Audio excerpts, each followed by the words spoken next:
The State of the Union Coalition was initially seen as a research project. It's amazing 3 years on to actually see what it's become, which essentially is a vehicle for citizens to take action and take responsibility for the implementation of African Union decisions.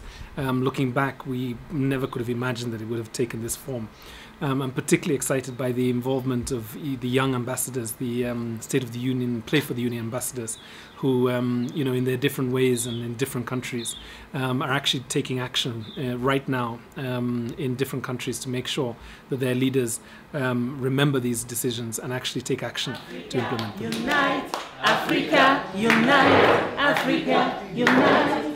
Et si on laissait de côté nos rancœurs. I joined Oxfam in 2003. It's now 10 years. It will be 10 years in about 2 months' time. And for me, that represents 2 terms, equivalent to any head of state or a leader that you get elected. So I was selected for 1 term. I've done a 2nd term. It's now time to hand over. My humble advice to Janah, who's the incoming Pan-Africa director, is be yourself, bring your own shoes, bring your own dreams, and really just enjoy it.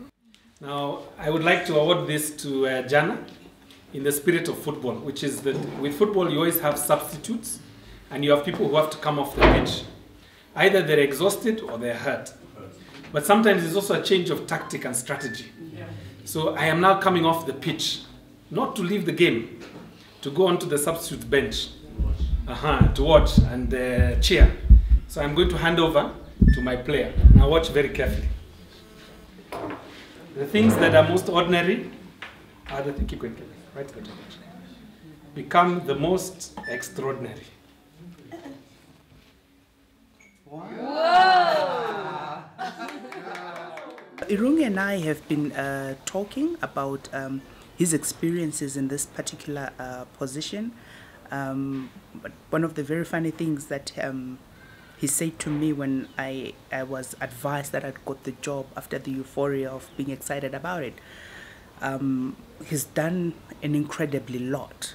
And he's been, I think, very responsible for driving attention and focus of civil society at the continent to actually look at the AU and focus on the AU. And so, of course, I was terrified, thinking, oh my gosh, will I be able to fill in these shoes? So when the euphoria had subsided, I called him and said, I don't think I can fit in your shoes.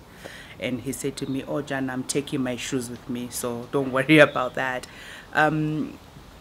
Which, in a way, I think is his way of saying to me, look, there are these things that have been done, but there's still a lot more that needs to be done. And so I believe I'm being given an opportunity to come in and take the program from where it is to where I and the team that I will work with believe that we now need to go.